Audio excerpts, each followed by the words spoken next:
Hi everyone.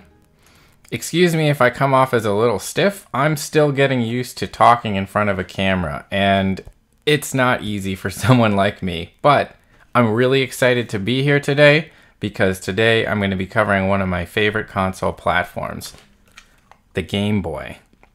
When it comes to video game consoles, the Game Boy holds a special place in my heart. The first game console I ever owned was a Game Boy Color that I bought used from a friend after begging my parents to let me earn some money by doing extra work around the house. That was the platform that made me love gaming. I spent hours playing games like Pokemon Yellow and Zelda's Link's Awakening. The simple worlds and stories that were in those games were perfect for someone like me. I was more than happy to let my imagination fill in the details. And even today, I have a strong appreciation for simple games that only give you enough information to let your mind run away with the rest of it.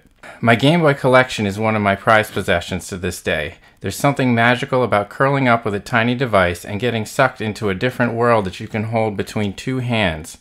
Hearing the bing of a Game Boy starting up is all it takes to bring me back to a simpler time in my life.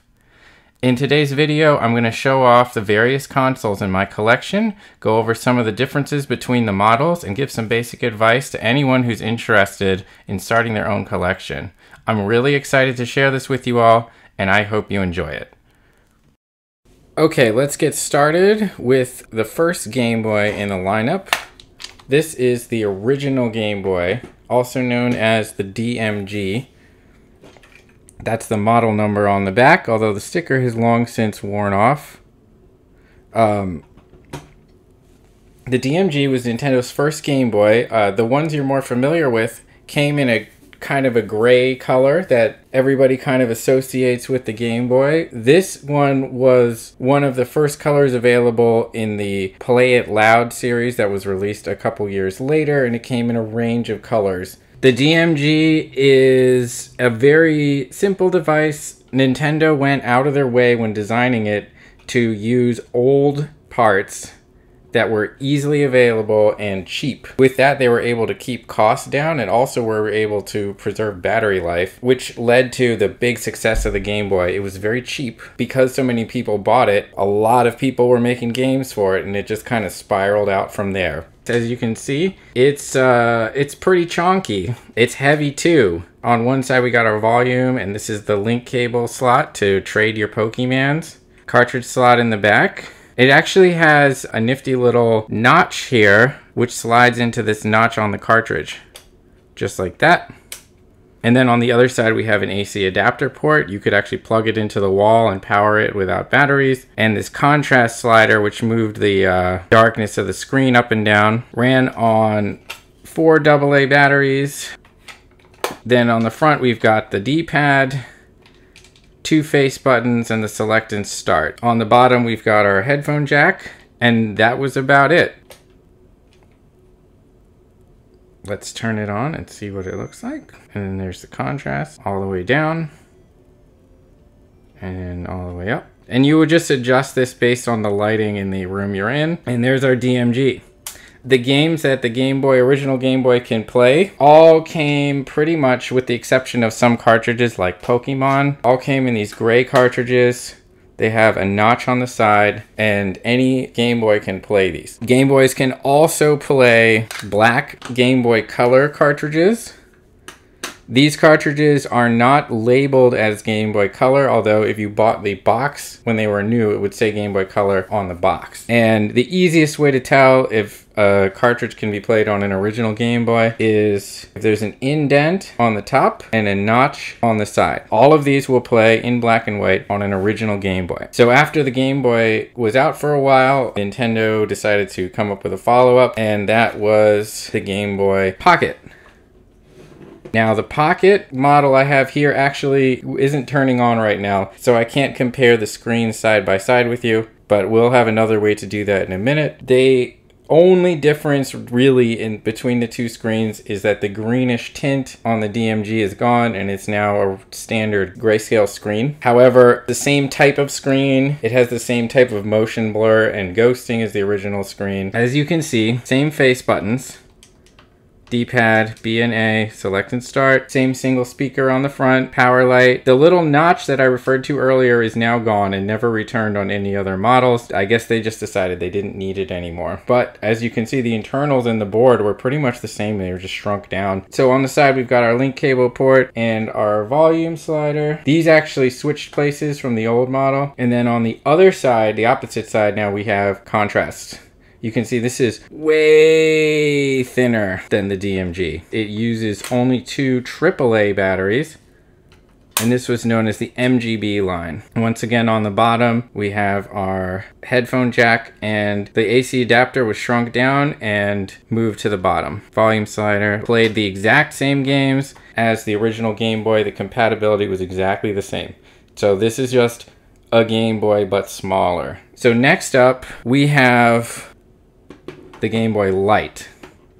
This was released pretty much the same time as the Game Boy Color. It was only released in Japan, and as such, it's very hard to find one, especially one that works. It's about the same form factor as the Pocket, just a tiny bit thicker, and you can see there's a bump. They adapted the battery compartment to make 2 AA batteries for reasons we'll see in a moment. Now, as you can see, the power switch actually has a second notch after the first power notch, and that's for the light. This came with an electroluminescent backlit display. Now on the side, we've got the same features as before: volume, link cable, contrast, headphone jack, power.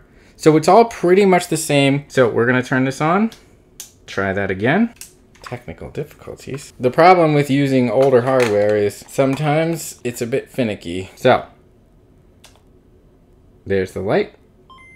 Lights off. We're going to adjust the contrast. Just for comparison, we're going to actually put in the DMG screen just to show you the difference. The Pocket and the Light had the same screen, it's just that one was backlit. And the screen, except for the color tint, was the same type of screen as the DMG. So there's no additional resolution, no additional responsiveness. The only real difference is the tint. Moving on, we get to the first real hardware revision, and that is the Game Boy Color. This was custom made by somebody who I traded some parts for. This is a user called the 8-Bit Kingdom. I actually tried to look him up before shooting this, but I can't really see him around online anymore. But he made a lot of cool mods and did a lot of work on Game Boy consoles. He has a little custom note right here on the back of the Game Boy that he added.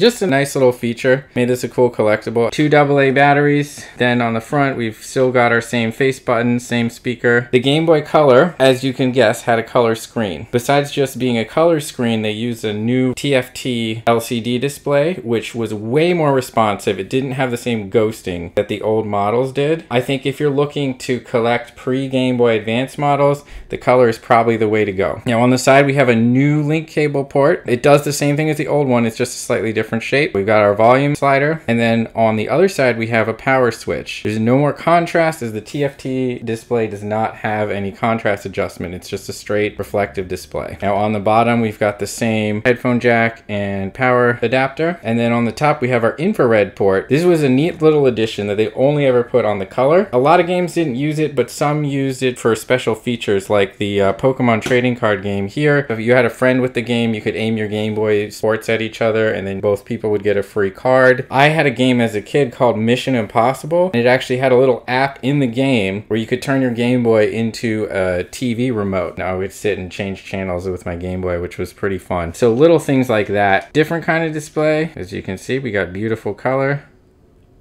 Now the games that it ran, it was backwards compatible, so it ran all original Game Boy games, and Game Boy Color games, which were the black cartridges, would display in full color, just like the example you just saw on screen right now. Older games, you could actually change the tint on startup by pressing different button combinations. You could have, you know, like just tint the whole thing red or brown, or just do a straight black and white grayscale. Now one other feature the Game Boy Color had was an upgraded processor. The clock speed on the Game Boy Color processor was twice as fast as previous models. Now because of that, they also had upgraded games. This is a Game Boy Color only cartridge. As you can see, there's no indent on the front. It's actually raised. These cartridges took more processing power to run. They had some improved performance. You cannot put these into an older Game Boy. Now the Game Boy Color was released supposedly because they were actually working on the next Game Boy, the Game Boy Advance. And while they were working on it, they realized it was going to be a couple years till they could get it out. And so they kind of made the updated Game Boy Color as a kind of holdover for a couple years until they could get the new Game Boy out. Now the new Game Boy is called the Game Boy Advance. It was a new console from the ground up, not an upgrade of an older one. So the Game Boy Advance, as you can see, totally different shape. It's curved, it's easy to grab. We still have our same face buttons, start, select, D-pad, A and B, but it also has two additional buttons. Those are shoulder buttons. Now on the top you see a link cable. On the bottom we have our headphone jack, volume slider, power switch. There is no AC adapter for this model. And back in the day, the only way you could do that was to buy some special custom battery pack or mod it. These days we have really good quality rechargeable batteries. This one again is modded. It has a backlit screen from a newer model of Game Boy Advance.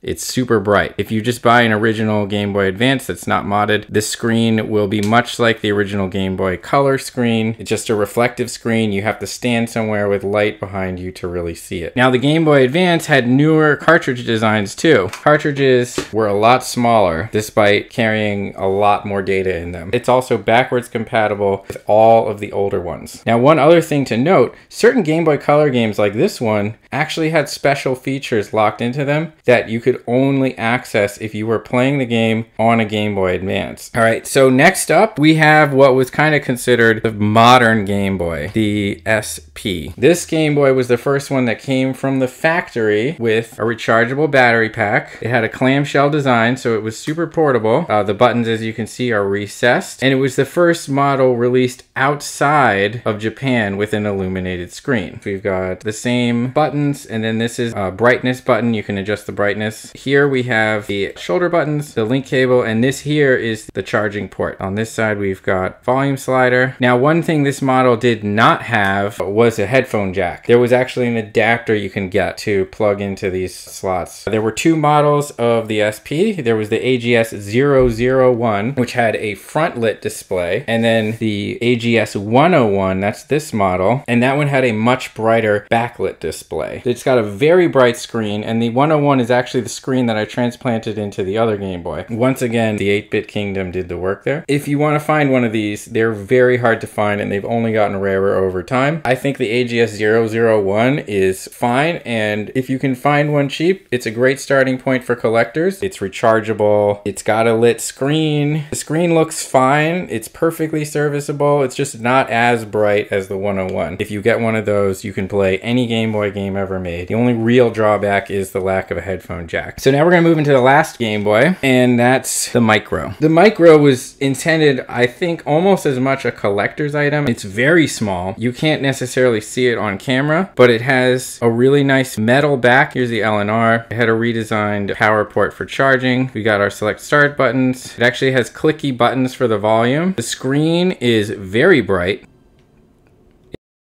However, if you wanted to play games with a lot of text, it was tough to do. So this wasn't great for every game, but it's an awesome collector's item. One thing to note about the Micro is the only Game Boy that is not backwards compatible with any other games. It can only play Game Boy Advance games. They just didn't have room to put the other hardware in to run the older games. So that was the Micro. This was the last Game Boy made. That's our collection, and I hope you enjoyed our little tour. If you're interested in starting a collection yourself, here's a few tips to help you out. I'll be posting links to any of the resources I mentioned in the description. If all you really want is a handheld console to play Game Boy games and you don't care at all about collecting physical consoles or cartridges, you may want to consider a Sony PSP or PS Vita. These devices can handle Game Boy emulation very well, and installing custom firmware and emulators is fairly easy to learn. Check out r/PSP or r/Vita on Reddit to get started.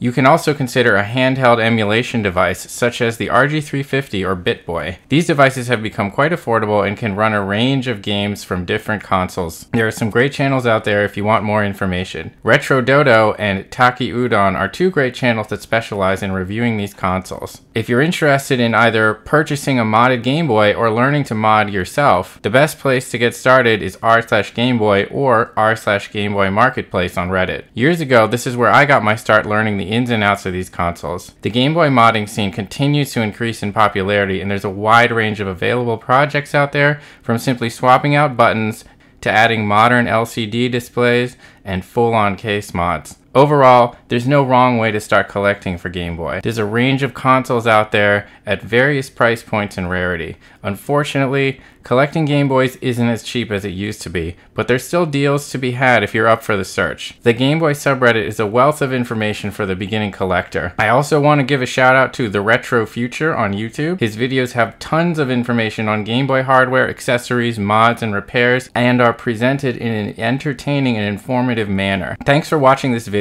If you have questions or comments about Game Boys or collecting, feel free to leave a comment. I'm looking forward to hearing what you have to say. If you just found this channel, please consider subscribing. I'll be posting a range of videos to share my passion for games. I also stream a variety of content on twitch.tv/ulrira show, so please drop by to say hello sometime. Have a great day, and I'll see you next time.